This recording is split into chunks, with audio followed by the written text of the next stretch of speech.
ngi yegsi na fay say facture moo ci gën a gaaw jëfandikoo lii dégg jàmm yónnee ak jot xaalis bu gaaw te wóor Kpay la waaw waaw Kpay de yegsi na askan bi kontaan na Sénégal am na ndam ndax doomu réew mi la Kpay daal mi moo wóor li ku ko yore dégg jàmm waaw waaw def ko sa téléphone ni man waaw waaw Kpay suñu gan gi yegsi na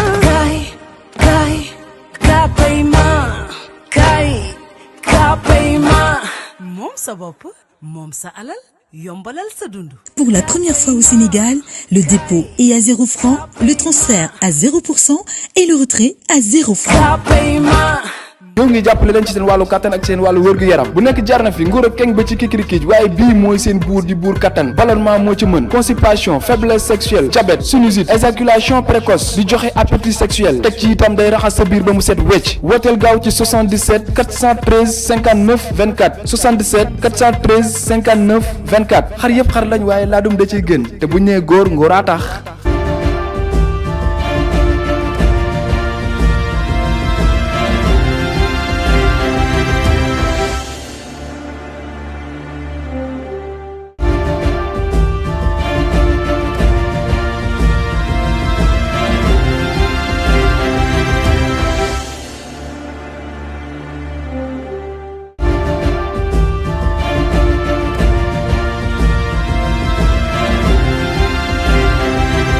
bonsoir amis fidèles internautes Sunugal 24 ñu ngi leen di nuyu bu baax a baax di leen ziyaara di leen jox seen wàccuwaay di am mbégte ak contentement di ñëw ci li nga xamante ni moom mooy seen nouveau numéro mu nekk nag perspective 2024 ñu ciy dalal ay ndaanaan yoo xamante ni képp koo xamante ni rek samp nga sa ndënd fas yéene laaj li nga xamante ni moom mooy baatu askan wi dinañ la fi dalal bu ko defee nga daal di ñëw ñu sekk waxtaan bu am solo donc am nañu mbégte dalal fi koo xam ne yaakaar naa duñu ko présenter askan wi dañ koy bàyyi mu nuyoo bu ko defee on va rentrer dans le vif du sujet bonsoir monsieur Diop. bonsoir Lala maa ngi leen di nuyu yéen ñëpp waa Sunugal 24. di leen sant di leen gërëm ci invitation bi. di profité ci seen antenne bi aussi di nuyu seen internet yëpp. nuyu sénégalais yi di góor ñi jigéen ñi mag ñi ndaw ñi.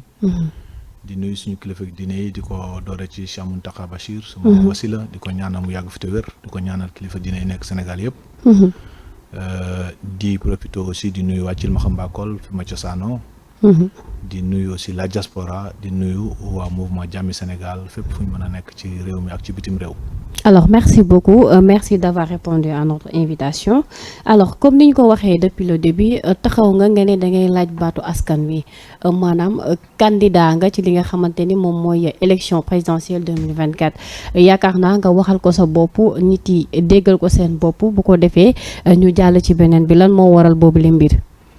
En fait li ko waral lu simple la nous avons un parti politique qui s'appelle Mouvement Jàmmi Sénégal. légalement constitué am instance yëpp nekk ci biir Sénégal ci région yëpp avec des coordinations nekk ci département yëpp tamit avec des fédérations des secteurs dans les communes et trucs donc mouvement boobu ñuy liggéey depuis des années ci def diagnostic xool depuis 1960 l'avancement politique la Sénégal am ak li acteurs politiques yi di posé yëpp lan la ci Sénégalais lambda yi di gagné. ci waxtaan boobu ñu dem ba xalaat ni ñun dañoo war a dem jël benn offre sociale ñu tegal ko Sénégalais yi pour mën a soppi réew mi loolu nag bi ñu dajaloo ñoom ci seen xalaat ñoo dajaloo jël seen baat ñoom ñëpp dénk ma ko ñu ma yow yaay nekk ci bopp bi. yaay nekk candidat bi donc loolu moo waral sama candidature. ci élection présidentielle yi di ñëw. mais man maa yeewu rek ni damay nekk candidat. alors wax nga ko nee nga parti la boo xam ne ça existe depuis très longtemps mais on a l'impression que ni souvent bu élection yu jugsee la ñuy soog a gis yenn tête yi wala yenn parti alors que tey Sénégal yaakaar naa depuis presque 10 ans wala 7 ans peut-être soxla woon nañ leen avant que sax ñuy dem ci élection yi. waaw moi je crois que loo boobu génn naa ci. parce que j'ai commencé la politique depuis les années 95. donc xëy na bariwuma bruit bariwuma coow je ne suis pas une personne buy def ay scandale et trucs. vous faites allusion à qui? non je ne fais allusion à personne. Alors. Moi je fais pas de politique de personne ça fait pas partie de moi. c'est pour vous dire que acteur politique la ba nga xamante ni je dis officiellement que depuis 95 maa ngi ci ay partis politiques mais bien avant 88 fekk na moom maa ngi nekk ci mouvement étudiant mouvement élèves yi di nekk ci association yi et tout di participer activement sur le développement du pays. Donc jaar parti socialiste en tant qu'étudiant socialiste dans les années 96 après adhéré ànd jëf laa nekk ba après le régime de Wade ci laa ber sama langue bopp nekk nag di ba pare nekk yàlla dimbali ma aussi ma tout parti politique yooyu ma demoon ba yor ci ndomba tànk. Travailler aussi à côté du président Ablaye Wade pratiquer l'état xam bu baax li tënk réew mi actuellement après diagnostic bi 1960 ba léegi parce que fekkee naa tuuti ci Senghor fekkee. Selon vous, qu'est-ce qui ne marche pas? Bon, je dis souvent que le Sénégal, auto moteur bi panne la ñuy changer chauffeur tout le temps. Ah bon? Oui. Pourquoi? Il faut un diagnostic approfondi pour pouvoir réparer le moteur à la base et puis repartir sur de nouvelles bases pour mën a développer réew mi. nanguwaat réewum Sénégal delloo ko askanu Sénégal parce que suñu réew dañ koo jël hypothéquer ko dénk ko loxoy ñeneen ñoo nga xam ne dañoo dëkk ci réew mi ba pare nekk fi ay gan léegi. loolu li muy tekki mooy yaa ngi biir Sénégal mais li ngay liggéey li ngay dox li ngay wax lépp daanaka moomuloo ko. loo fi liggéey loo fi dajale bu at mi jeexee dañ la wax ne la PIB bi nangam la waaye PIB boobu finalité bi doo ko gis ci askanu Sénégal du tere ñu gën a ndóol du tere ñu gën a sonn du tere ñu gën a wopp lan moo ko waral parce que alal jooju ay étranger ñoo ko investir ñoo ko moom ñoo koy gagné ñoo ko yóbbu seeni réew. Et vous nous proposez quoi comme programme? Bon, le programme est très large parce que comme ni ma ko Bon, waxee je veux léegi- dire, il y a des points saillants. Oui. Exemple, Sénégal, secteur boo jël daanaka il y a des soucis mais daf ci am secteur boo xamante ni moom mooy secteur phare y compris l'agriculture comme la pêche l'éducation la justice bi nga xamante ni peut-être ñu bëri jàpp nañ ne dafa sooxe wala boog justice bi tëddeewul njaaxaanaay donc tey yan perspective nga xam ne tey di nga ko jël présenter ko askan wi de ce fait dinañ ci mën a bénéficier wu. waaw xam nga li ma wax ci njalbeen ni la Sénégal par exemple moteur bu panne le secteur yëpp noonu la demee. nous ce qui nous crée des problèmes au Sénégal li sonal nit ñi mooy nit ñi la ñuy waxtaane mais waxtaane wuñu réew mi c'est-à-dire tey li yàqu ci secteur yooyu ngay wax yëpp secteur bu ci nekk dafa am lu ko tënk.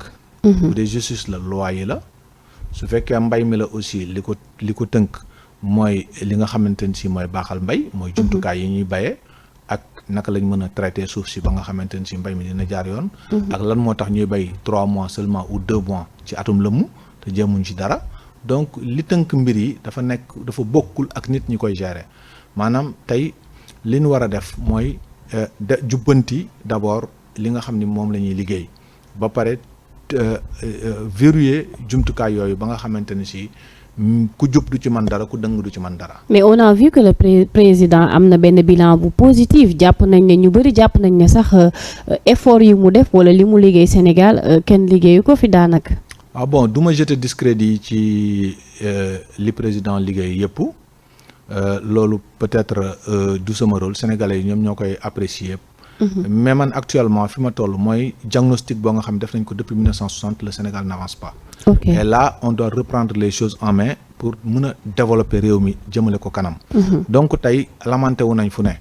Senghor nekk na fi ñu ne raté na nangam Abdou Diouf nekk fi ñu ne na dem Ablaye Wade ñëw 2012 gars yi ni na dem Macky ñëw tey jii bu ne woon day def 3e mandat xam nga ne réew mi dugg ci guuta kon li ñuy wax lépp naan def na lu baax mais pourquoi nga ne réew mi dugg ci guuta parce que moom conseil constitutionnel ci ay waxam nee na permettre na ko mu mën a nekk candidat. léegi lan moo tax kon mu ne du ma dem. alors peut-être que moom moo toog xoolal boppam ba xam ne peut-être bëggul dem parce que biñ ko posé question concernant la question du 3e mandat dafa ne je dirais pas oui je dirais pas non. donc il sait d'avance que le conseil constitutionnel lui permettra d'être candidat.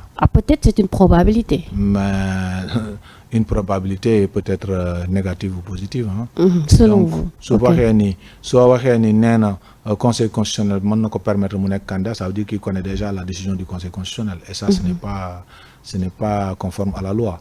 ok conseil constitutionnel booy dem dafa déposer dara mënoo xam seen avis tant que génnul.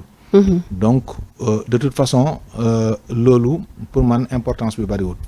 fi ñu toll mooy wut programme yu jubbanti réew mi ba Sénégalais yi mën a dund normalement. foofu la ñu toll. donc ñu wax ni ñun waa Jàmmi Sénégal on a un programme boo nga xamante fas nañ ko yéene présenter Sénégalais yi demee fële ci Café de Rome. ñu leen ci invité yéen tamit waa Sunugal 24. incha allah ñëw bokk ci ñu koy tasaare. programme boobu programme yor réew nag dafay lëkkaloo maanaam lenn mënul dem di bàyyi morom ji. comme exemple quoi. loo ci mën a def rek dafa war a rogalaat laal beneen secteur. par exemple mënuñu développer réew mi te jaarewuñ ko ci mbay. agriculture mooy suñu palier de développement.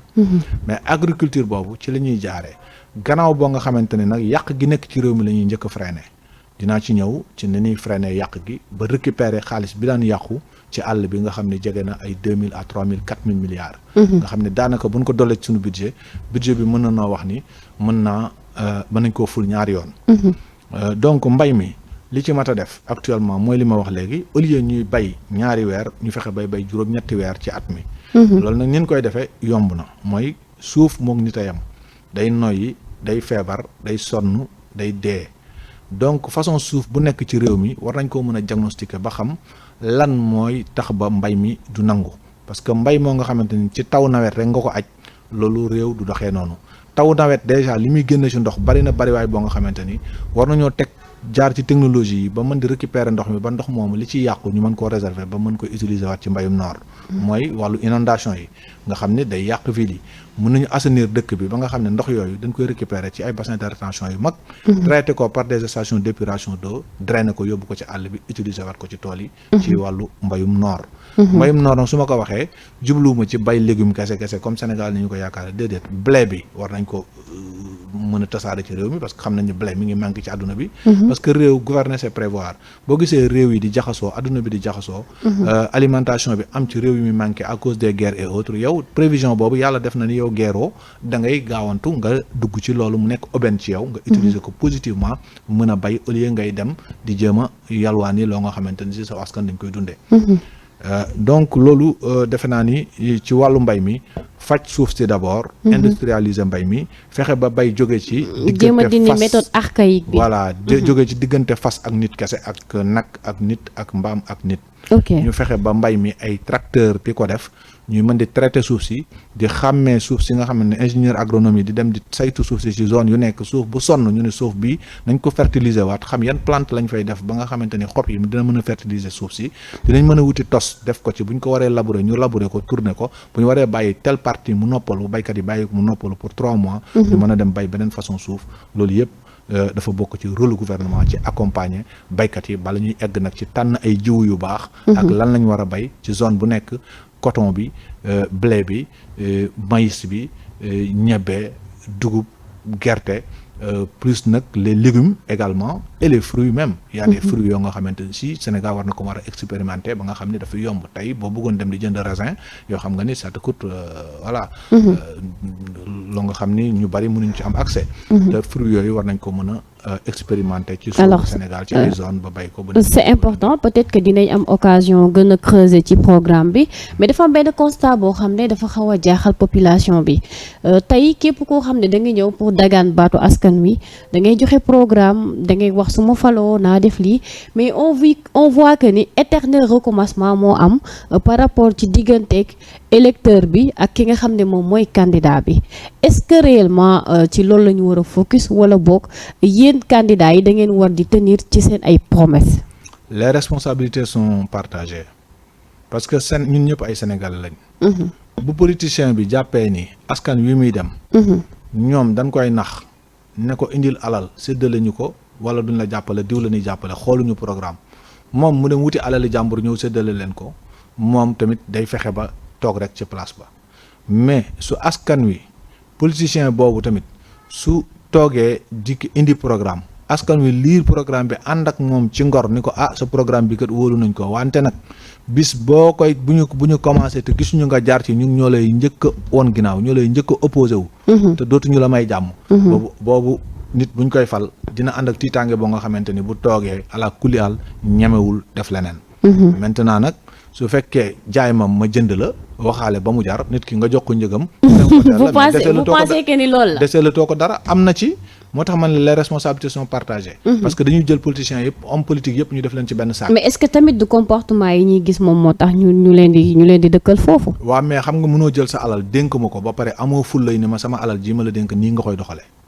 bu fekkee amoo fulla bi lu dul damay ñëw nga ne ma ne la d'abord dénk ma sa alal nga ne ma pour ma dénk la sa alal man dama lay neexal su ma la neexalee ba nga dénk ma sa alal mais bu ma ko jaaralee feneen tamit doo si mën dara parce que dafa am mais parce que la plupart bu ñu nekkee ci opposition bi dañ naan force reste au peuple bu ñu demee au pouvoir ni force reste à la loi. non force reste à la loi man loolu laa gëm. loi bu amul ci am réew dara du dox.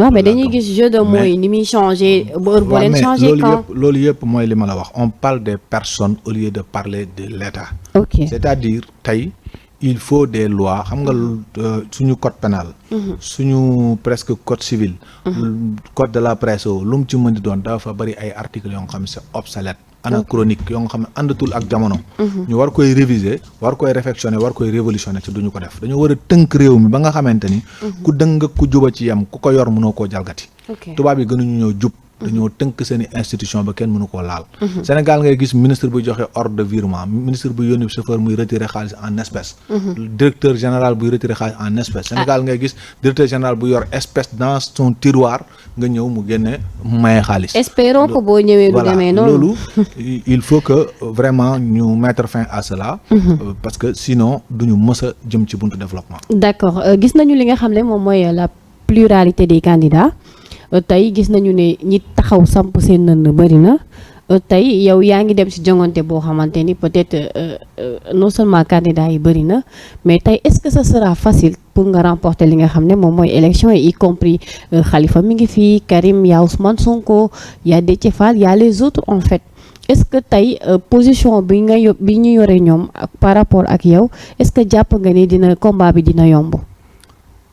D'ailleurs jàppewu ma ko combat man pour man Sénégal ñi taxaw ñëpp dañoo bëgg a nekk président gisaguma ci ku ne damay ñëw yàq Sénégal damay ñëw defar Sénégal la ñuy wax taal nag bu tawee tàkk nu ne lañ koy uppee donc kenn ku ci nekk boo jugee ni dama bëgg a nekk candidat bëgg a yor réew mi defar réew mi moom moo la tax a jóg maintenant nag ñun on a un appareil politique tey ci Sénégal boo nga xam ni permettre nañu ñu mën a dem ci ay élections suñu bopp nag lañ xam natt nañ suñu bopp ci lépp ba ñu xam ni war nañoo mën a dem ci élection natt nañ suñu bopp tamit ci xam-xamu état ba xam ni li ñuy wax mën nañ ko réaliser mën nañu développer réew mi maintenant nag sénégalais yi ñooy apprécier en fonction des candidats parce que ren la ñuy doog am opportunité boo nga xam ni Sénégal musul am chance bi mooy tànn président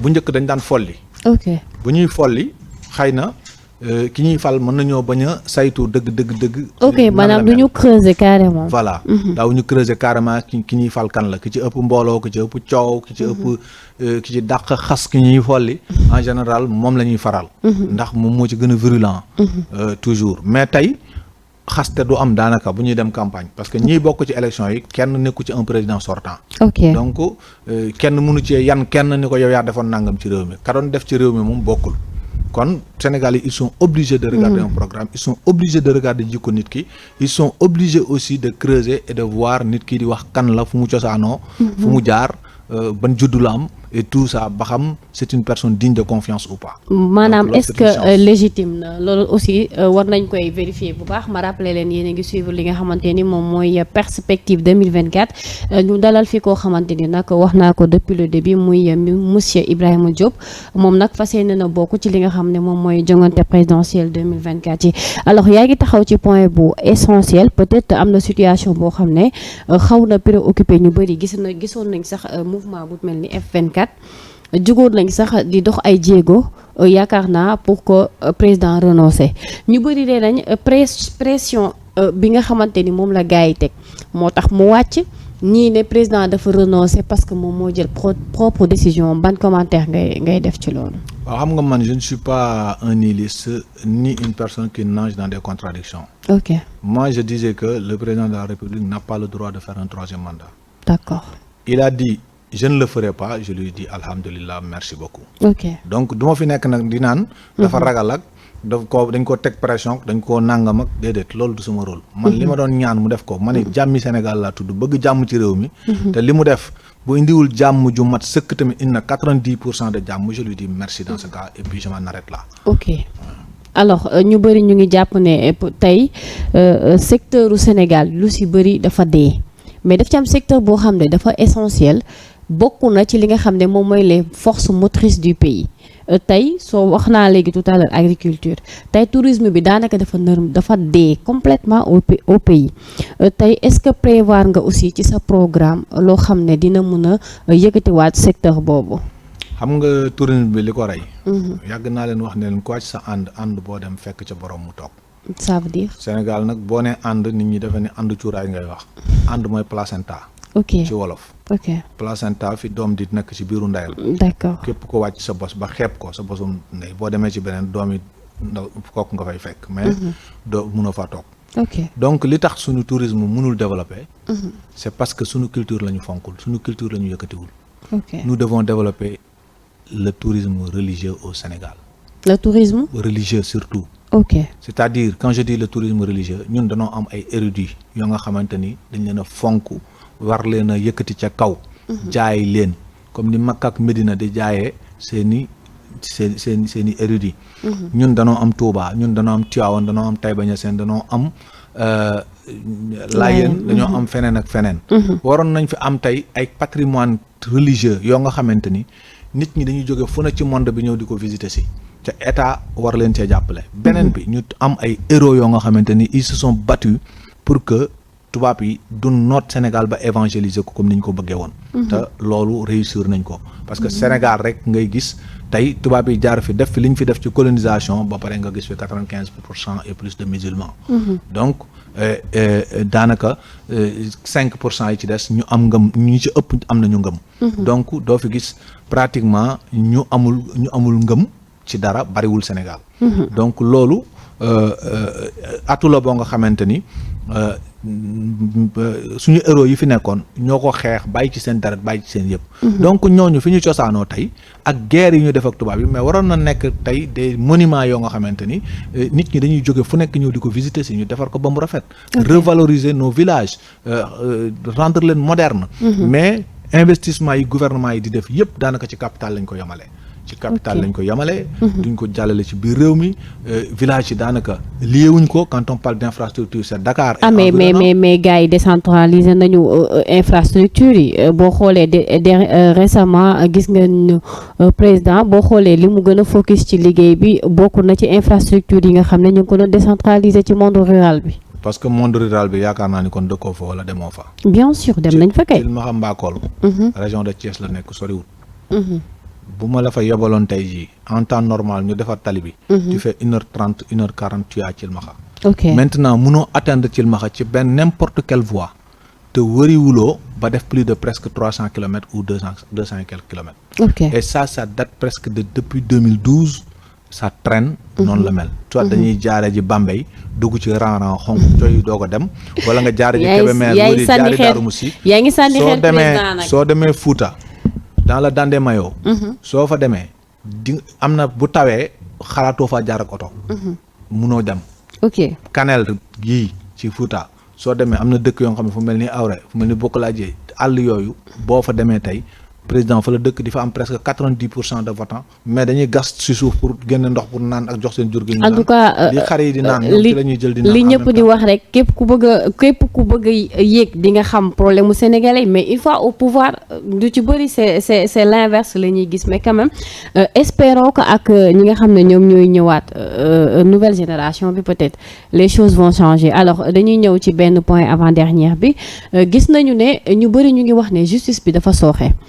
tey am na ay détenus yoo xam ne bon même su fekkee président nee na du ñu ay détenus politiques opposition bi ñu bëri ñu ngi ne c'est des arrestations arbitraires ñi wax ne Sénégal dëkku boo xamante ni conseil constitutionnel dañu war a dem élection à 7 ou 6 mois mënuñu xam kan mooy candidat kii est-ce que loolu aussi tamit bokk na ci say pexe yow pour que boo dellusee nga xool yan voies et moyens ngay teg pour que justice bi mën a ñoŋ. En fait, on a un programme très large pour la justice. On va réformer la justice. On va révolutionner même la justice. Qu'est-ce que vous appelez révolution? Parce que li fi nekk lu ci bari dañ ko war a dajji wax naa ko sànq ci début bi mooy loi yi dañ ko war a réviser waat les lois obsolètes ñu dindi ko. loi yi nga xamante ne dañ ko war a réadapter ñu réadapter ko. mais arrestation yi jàpp nga ne c'est des détenus politiques. non moi je ne peux pas rentrer dans ça parce que je ne suis ni le procureur. ni le juge d'instruction ni un juge du siège. xamuma exactement lan lañ leen jàppee ak lan lañ leen fekkee. parce mais que suivre nga actualité bi quand même. état ce n'est pas de l'information. dégg nga mais état c'est du renseignement. ok donc man mënuma pratiquer état ba pare di wéy ci candidaton wala may wéy ci wax yoo nga xamante ne si ci presse rek laa ko gis nii. parce que ki nu jàpp ba jël ko investiguer jël téléphone am dem Sonatel xam ay coup de fil am xam la muy waxante nit ñi xam li muy def xam li man nekkuma ci niveau boobu ba mën a juger est-ce que c'est un détenu politique il n'a rien fait ou pas. loolu du sama rôle. mais li ma mën a wax mooy li nga xam ne gis naa ko mu apparent mooy. am na lu ñuy jiiñ ñoo nga xamante ni danoo nekk ci opposition ñu jàpp leen may gis lu ni mel mbaa lu ko yées ku nekk ca wetu pouvoir ba def ko te jàppuñu ko. ah kon kay da ngay confirmer thèse boobu. waaw mais non je ne confirme pas mais je dis que li ma gis ci kaw. loolu mën naa koo ñaawlu. te loolu nag li koy dindi mooy. mais on peut citer l'exemple de Sonko. Bon, je ne cite personne parce que voilà, Sonko, son dossier, je ne sais pas ce qu'il y a dedans. Je sais très bien que de toute façon, bu nu jalgatee ay loi am tey li may préciser mooy que justice. ci réew yëpp justice yàgg na di condamner nit à tort. ok maanaam condamner nit koo nga xamante ni peut-être deful dara. maanaam il est innocent. waaw ce qu'on appelle des erreurs judiciaires. Et d'ailleurs c'est pourquoi il y a des voies de recours. parce que xam nañ ni la justice ne peut pas être parfaite. ok moo tax ñu def ay voies de recours ñu ne la bu ñu la condamné d'accord ci nangam ak nangam. ngay def appel. donc yoon moom kenn tëjul bunt yi. maintenant man du sama rôle en tant que homme d'état. di naan justice bi jàpp na diw waru ko woon jàpp wala li mu wax diw du dëgg. wala nangam loolu du sama rôle. naa ko bàyyi ak militants yi ak. sympathisants yi après. d'accord parce que man tey jii lu ma mënoon a def bu ma jàppee sama yaay du nangu ni maa ko def. sama sœur du nangu ni maa ko def. mais aussi tamit ku nekk xam nga lu jaadu ak lu jaaduwul aussi. d'accord mais xam nga jugement dafa xóot. effectivement te yoon dafa sew voilà yoon dafa sew. te dossier yi gars yi yàgg nañoo taxaw ci kanam juge. ma fekkee ko ci tribunal bii xam ko. avoué liñ leen wax ni ñoo ko def génn ñu dëpp leen micro ñu wax le contraire. ok loolu am na ci Sénégal gii ma teg sama bët. donc moo tax yu bari vraiment je prends avec des pincettes et damay ciy jël distance. bu ma sañoon nag kenn condamné kenn. parce que pour moi la condamnation du exception la war a doon du règle bi. ok maintenant pour remédier à tout ce qui se passe au Sénégal ba kenn wóolatul justice bi. mooy dafa am lu ñuy tuddee le parquet ñu jox ko doole boo nga xamante ni. warees na koo wàññi. doole jooju nag nan lañ koy wàññee d'abord.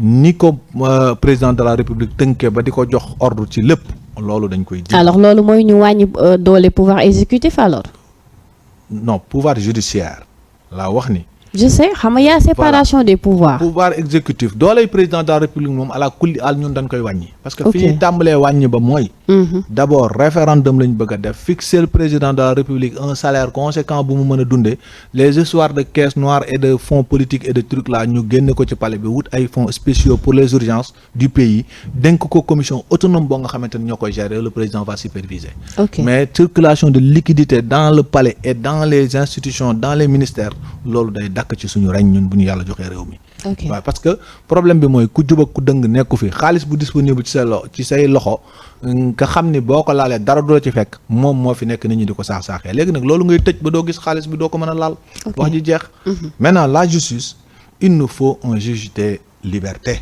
entre le parquet ak le tribunal nga xam ni juge boobu day am doole ba bu procureur ne jël leen Ibrahima ngeen def ci kaso bi juge bi ñu ko déet lu Ibrahima def mu présenté ko moom PV bi mu jox juge bi xool ni déedéet lii jarul placé sous mandat de dépôt on le met sous contrôle judiciaire ou bien on le met liberté provisoire ou on le met en examen ou en liberté provisoire ou on le relaxe parce que lii jarul jàpp donc yooyu bu amee rek day daal di rëq-rëq yi day wàññeeku démocratie bi gën a yaatu nit ñi aussi tamit ñu yaru parce que nag réew bu amul loi vraiment kenn du dem du démocratie ce n'est pas de l'anarchisme du da ngay toog ci télé ñu jox la micro rek nga tawee ko la neex nga saaga ko la neex nga xas loolu wax boobu am na ko ko moom mais bëggootul non kenn moomu ko man mi sax ci laa bokk parce que quand même ñëpp xam nañu ni parfois dañuy xaabaabal ok ñëpp ki tax ngay wax bu dee Ousmane Sonko la franchement. non on a vu le cas de Birame Souleye et il s'est excusé mais malgré les excuses gis nañ ne je pensais même pas à Birame Souleye dañ ko yóbbu prix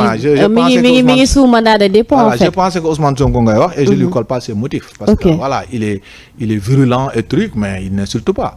Donc je pensais même pas à Birame Souleye. Xam nga man je ne fuis pas des propos man du ma assumer quoi. Voilà du ma daw ay débat ragaluma ko Ousmane Sonko parce que jàpp ma ne réew mi kenn gën na ma fi légitime pour diriger ko.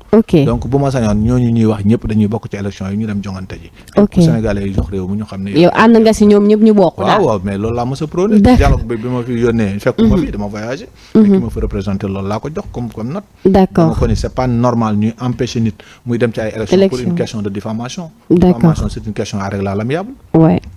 C'est bon merci beaucoup alors fi ñuy terminer rek mooy gis nañu moor yi nga xam ne am na au large des côtes émigration clandestine bi mi ngi ravagé carrément gis nañu ne lu tolloog presque ay 300 personnes kenn gisu leen pour l'instant am na ñenn ñu jot a gis fële Îles Canaries ñii gisuñu leen tey problème immigration clandestine dafay gën a persister fii ci Sénégal. En fait une politique étrangère audacieuse moom moo ñu manqué c'est-à-dire les gens ils cherchent les problèmes là où duñ ko fa mën a résoudre. Suñu diggante ak bitim réew nasaraan yi surtout. Ce n'est pas une relation limpide mooy defaruñ ko ba mu leer. ñu teg ko ci charte yu leer ba pare appliquer réciprocité ci lépp. maanaam tubaab yi ñoom la ñu war a jàkkaar lool xamal leen ni suñu réew yi. bu ngeen fiy dugg yéen di fi ñëw di fi liggéey. conditions yi nga ñu tegal seen réew moom lañ leen fi tegal tubaab bu fi dugg di nga indi visa tubaab bu fi dugg di nga wut boo fi nar a yàgg di nga wut titre de séjour. bu sa titre de séjour jeexee di nga ko renouveler ji boo nekkul ci conditions yi ñu koy renouveler dañ lay expulser parce que yu metti yooyu képp la gars yi di dund à l'étranger ba tax tey jeunes yi beneen jeunes yi di rey seen bopp pour dem foofu te bu ñu fa eggee ñu leen di sonal. beneen bi topp nag pour waral immigration bi aussi nous qui vivons à l'étranger ñoo ci am une grande part de responsabilité parce que ñun ñooy influencer jeunes yi dans la plupart du temps pour qu'ils partent leneen bi nag li gën a garaaw mooy lajju gouvernement bi ci liggéeyu jeunesse bi. ak la formation parce que formation bi ñun dañoo théoriser l'école des métiers. dans l'éducation dañoo théoriser ni dans l'éducation à bas âge il faut que ñu orienter jeunes yi dans des branches diverses. parce que mënuñu jàpp nit ñi di leen évaluer de la même manière. maanaam da ngaa war a ay français ay anglais ay mathématiques ay je ne sais pas géographie histoire géographie. sciences naturelles économie SVT et tout ça ñëpp ñu bëgg leen évaluer ci matières yooyu yëpp pour jox leen brevet wala pour yóbbu leen collège wala pour jox leen bac. alors que ki ngay évaluer ci loolu mu ciy lajj tey boo ko évaluer woon ci defar dàll. wala nga évaluer ko ci defar chaîne en or wala évaluer ko ci defar ab montre. mu nekk un génie. donc l'école des métiers foog ñu théoriser ko. te pratiquer ko également former jeunes yi ba pare def ay formation en alternance. créer de la transformation des industries yoo nga xam ne dañuy accompagner xale yi ñuy jàng ñu leen di fayal seen jàng di leen jox lu ñu déplacé wu bu ñu paree ñu jël leen parce que kiy jàng xam ne boo paree liggéey ci entreprise bi. moom boppam day leer te li muy jàng day yomb ci moom parce que du préoccupé wu ci bu ma paree fu may liggéeyee ci. et ça c'est un problème au Sénégal. D'accord merci beaucoup monsieur Diop je crois que temps bi tënk nañu dama lay remercier ma bàyyi la nga tàggatoo ak internautes yi. waaw ñu ngi leen di sant di leen gërëm Sunugal 24 encore une fois. di leen invité waat je vais vous voir demain. Inch'Allah. Café de Rome. ngeen ñëw couvrir événement bi comme tous les journalistes yi ñu invité. di leen xamal ne ñu ngi tàllal loxo ndaw Sénégal yëpp. di ko tàllal tamit. mais candidat yi seere na de. waaw loolu du problème. monsieur Diop seere na de loolu du problème sénégalais yi ñooy tànn. gars yi instant bii nii gis nga candidat yi ku nekk mi ngi génn daan candidat sénégalais yi ñooy tànn moi je leur demande juste d'écouter les programmes et de voir aussi les profils. xam nit ñi lan lañ namm ci Sénégal ëllëg ak ban façon nit lañu.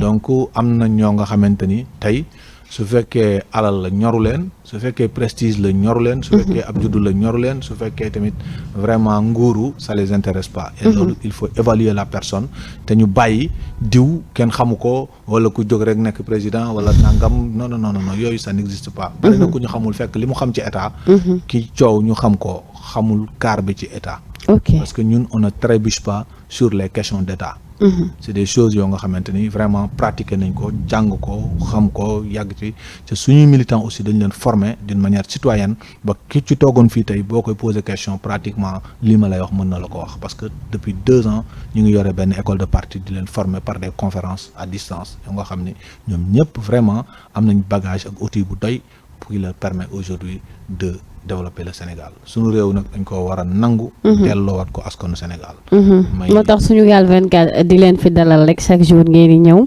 bu ko defee ñuy sekk ak yéen waxtaan wi am solo parce que man dama koy faral di wax ne ñun askan wee tax ñu toog fi de ce fait dañ leen di wan li nga xamante ni moo leen di permettre ngeen gingeeku candidat nag bu fi toog. wax sa programme boo fi faloo wax leneen dinañ la yóbbu vaar. non ñun bokkuñu ci yooyu nit loolu dee moo ñu ko gënal wax luñ dul def. merci beaucoup.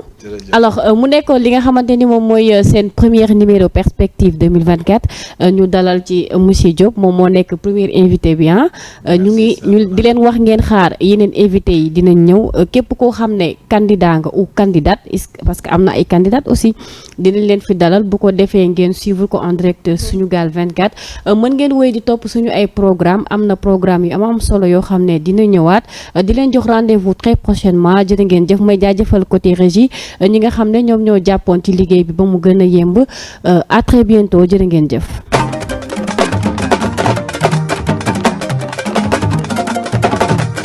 Sénégal ka fay kan ngi yegsi na fay say facture moo ci gën a gaaw jëfandikoo lii dégg jàmm yónnee ak jot xaalis bu gaaw te wóor Kpay la waaw waaw Kpay de yegsi na askan bi kontaan na Sénégal am na ndam ndax doomu réew mi la Kpay daal mi moo wóor li ku ko yore dégg jàmm waaw waaw def ko sa téléphone ni man waaw waaw Kpay suñu gan gi yegsi na kay Kpay ma Kpay ma moom sa bopp moom sa alal yombalal sa dund. Pour la première fois au Sénégal, le dépôt est à 0 francs, le transfert à 0% et le retrait à 0 francs. ku ne xam ne ne yàlla daa bind te yemalewul am na ñu matal am ñu matlewul waaye ba mottali amee ba léegi kenn sonnatul buur kattan di produit 100% naturel sans effet secondaire ñu defare ko li nga xamante ni moo di petit cola bisaab ak jinjeer ñoo ngi jàppale leen ci seen wàllu kattan ak seen wàllu wërgu-yaram bu nekk jarna fi nguur ak keng ba ci kikirikiij waaye bii mooy seen buur di buur kattan ballonnement moo ci mën constipation faiblesse sexuelle diabète sinusite éjaculation précoce di joxe appétit sexuel teg ci itam day raxas sa biir ba mu set wecc wooteel gaaw ci 77 413 59 24 77 413 59 24 xar yëpp xar lañ waaye laadum da ciy gën te bu ñu nee góor ngóoraa tax